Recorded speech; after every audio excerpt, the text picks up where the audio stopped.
Olá, meu querido inscrito, tudo bem com vocês? Aqui é o professor Wesley, essa é mais uma videoaula da playlist de Bioquímica e nessa videoaula discutiremos aqui os princípios de sinalização celular e os hormônios.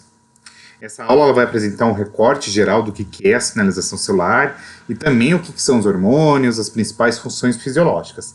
Entretanto, a principal característica dessa aula é justamente fazer um recorte em linha geral do que é esses tópicos e posteriormente, caso você queira aprofundá-los, nós temos algumas aulas aqui na playlist de Fisiologia Humana e também na playlist de Biologia Celular para o Ensino Superior, beleza? Então vamos lá!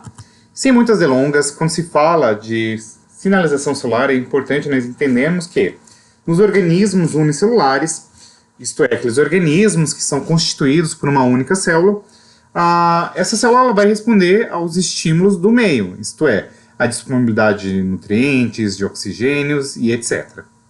Em contrapartida, quando se pensa no organismo multicelular, isto é, aquele que é constituído por mais de uma célula, nós veremos que existe uma situação na qual agora a célula passa a enviar sinais químicos mediante uma diversidade de várias moléculas extracelulares. Então, nesse sentido, a ideia é que a célula vai liberar alguma substância sinalizadora, nós veremos que existe uma diversidade de várias substâncias sinalizadoras, que mediante a integração desses mais diversos sinais, a célula agora ela pode, por exemplo, fazer proliferação celular, ela pode se especializar, ela pode interagir com uma outra, movimentação, divisão e etc. E nesse sentido, a sacada é que quando a gente pensa nesse princípio de liberar uma substância com função sinalizadora, a ideia é que a célula-alvo, isto é, aquela célula no qual agora essa molécula sinalizadora ela vai atuar, ela sempre terá a presença de uma estrutura a qual nós denominamos como proteína receptora. Essa proteína, por sua vez, gurizada, ela pode estar aqui ancorada na membrana plasmática, ou, por sua vez, ela pode estar aqui na região citoplasmática ou até mesmo na região nuclear.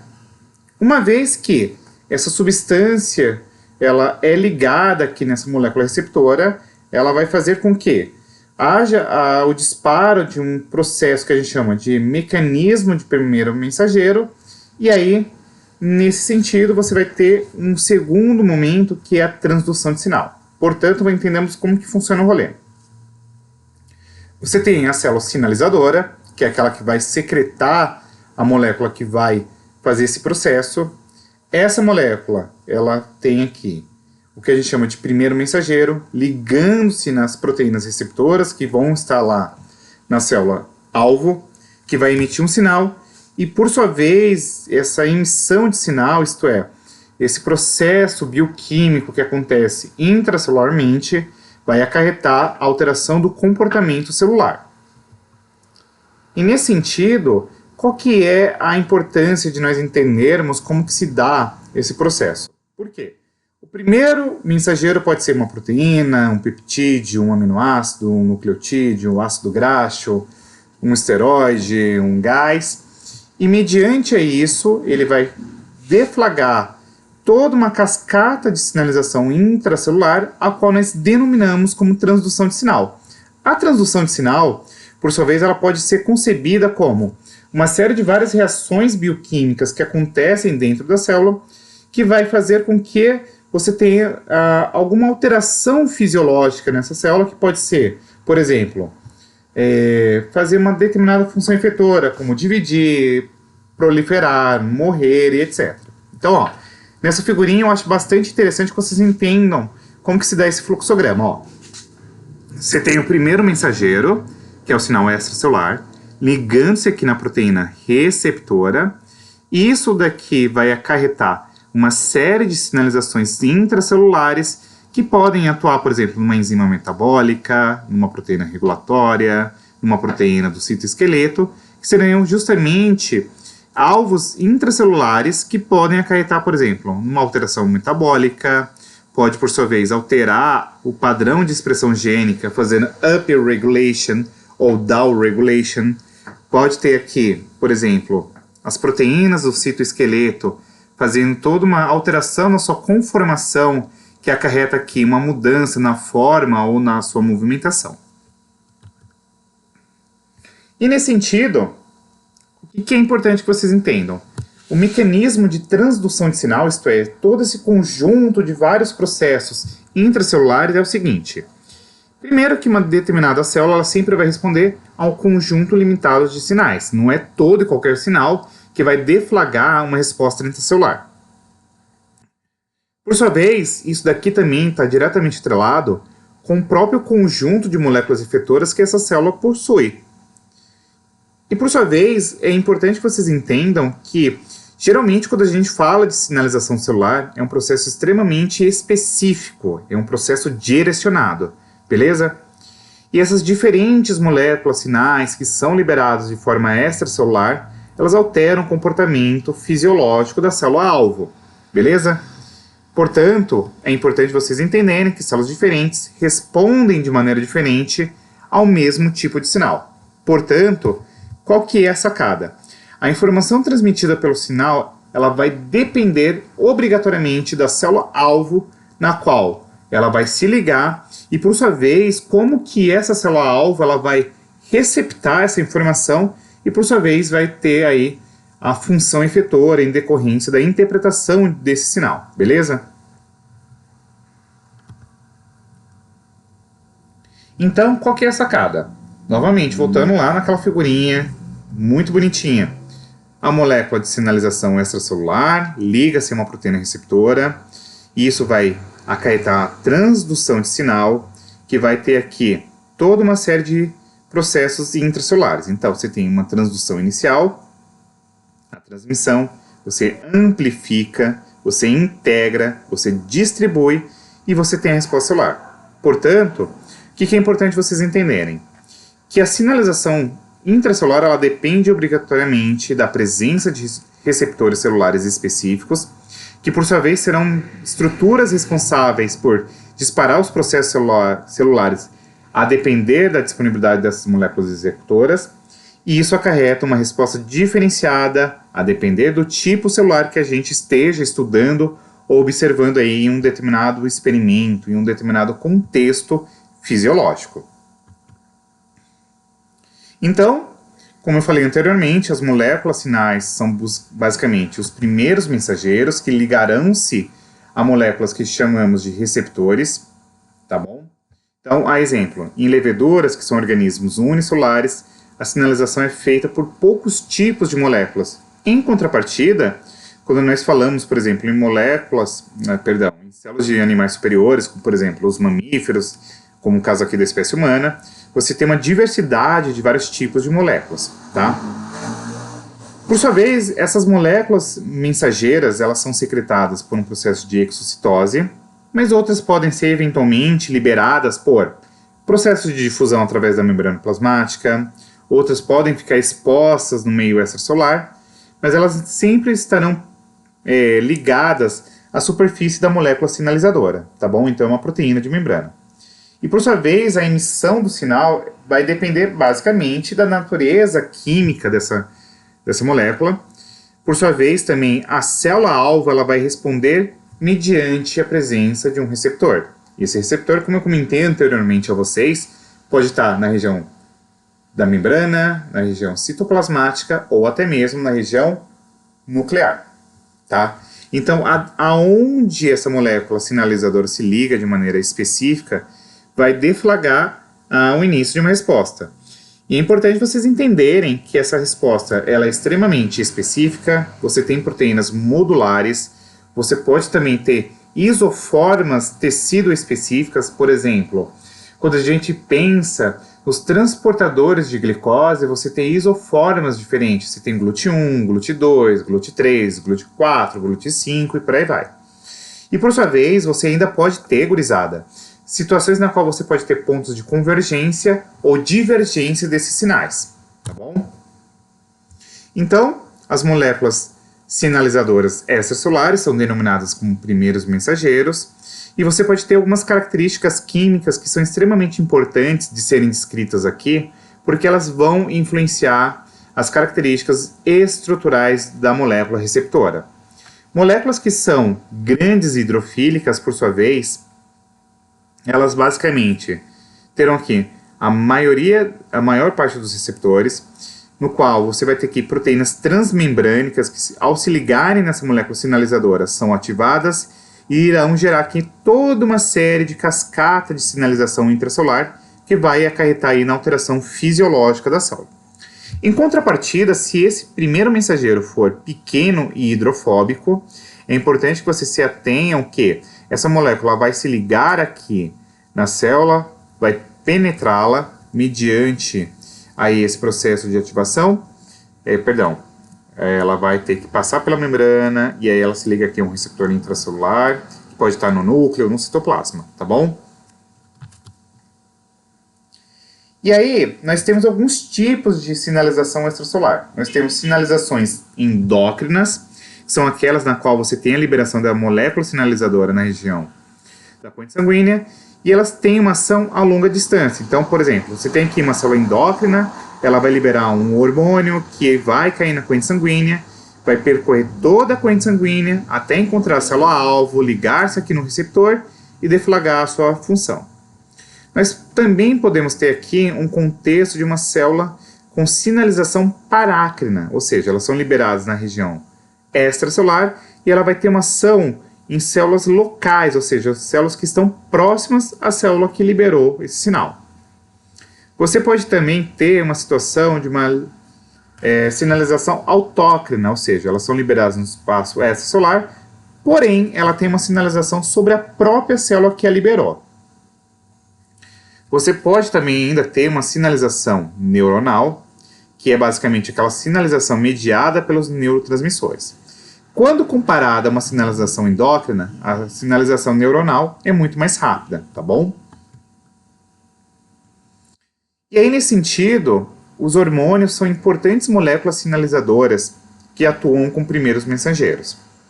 Portanto, os hormônios eles são basicamente um conjunto de diversas moléculas que são responsáveis pela manutenção e coordenação das funções em um organismo complexo, como por exemplo a espécie humana.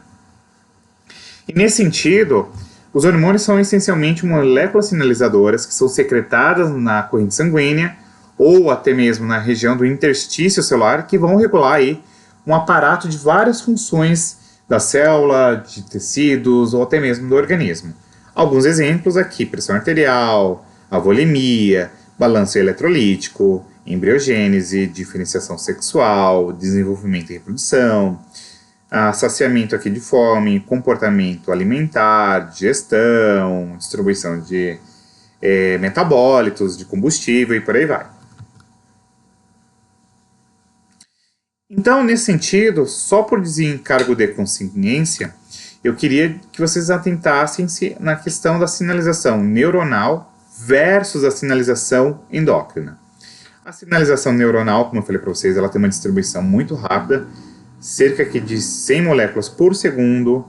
A concentração do neurotransmissor é extremamente alta, tem um efeito localizado e, por sua vez, tem uma maior precisão e rapidez. Em contrapartida, a sinalização hormonal, como eu falei para vocês, ela depende aqui de uma molécula endócrina que vai liberar o neurotransmissor na corrente sanguínea, que precisa aí encontrar a célula-alvo para deflagrar a sua função, a sua atividade, perdão. Então, depende da difusão no fluxo sanguíneo, precisa aqui de uma baixa concentração de hormônio e tem um efeito disperso, porque é um efeito que se distribui pelo organismo, tá bom? E aí, nesse sentido, é importante nos atentarmos que existe toda uma conversa entre o sistema nervoso e o sistema endócrino. Então, nós temos aqui o contexto de conjunto do sistema neuroendócrino. Os hormônios e os neurotransmissores, eles trabalham conjuntamente. Perfeito? Posto isto, vamos lá.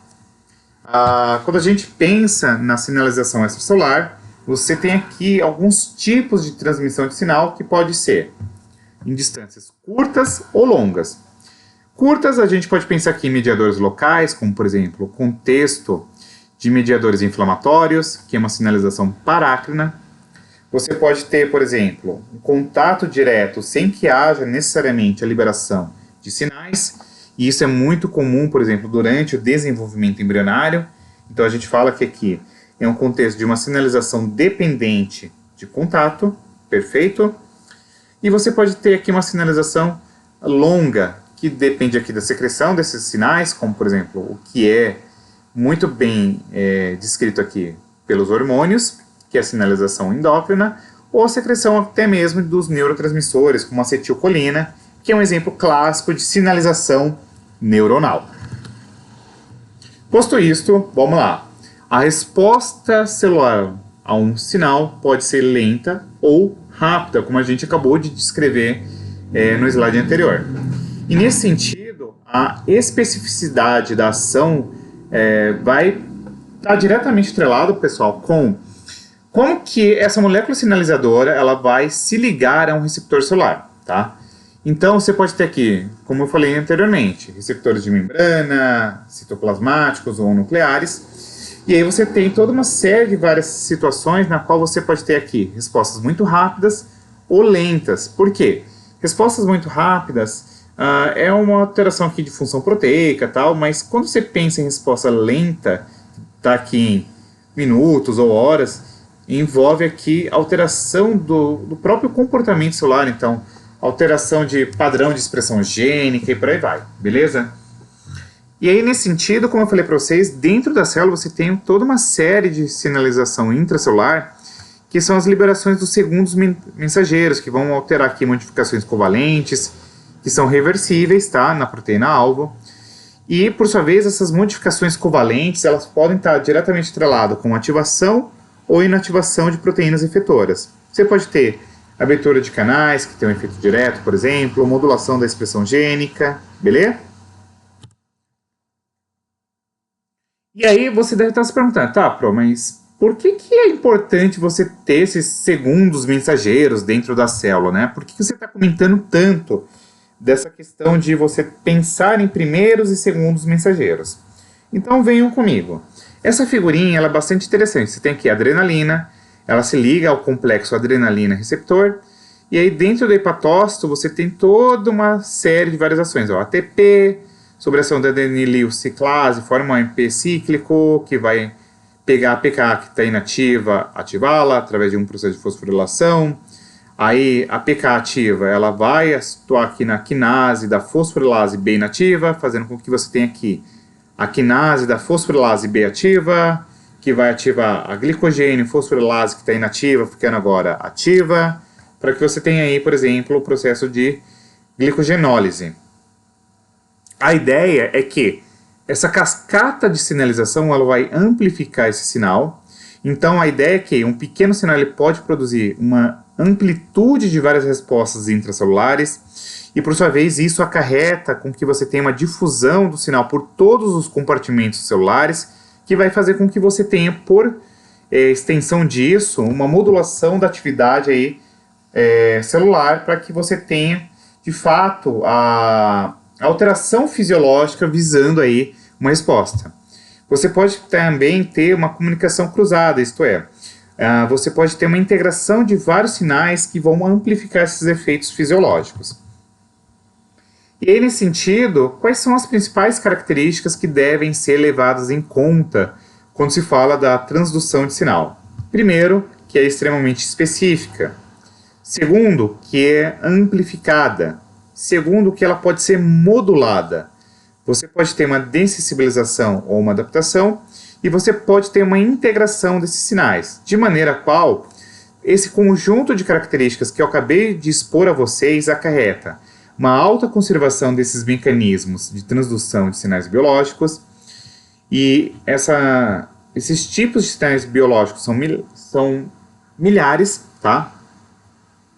E a maquinaria de transdução ela vai contar com alguns tipos básicos de componentes aí proteicos. Então, quais são os principais sinais que uma célula responde? Antígenos, glicoproteínas, sinais de desenvolvimento, componentes da matriz extracelular. Então, por exemplo, quando você vai estudar secretoma, você vai estudar, por exemplo, um microambiente, isso é importante, fatores de crescimento, hormônio, hipóxia, tá bom? Luz, toque mecânico, os micro-organismos, neurotransmissores, nutrientes, feromônios, sabores, odores e por aí vai.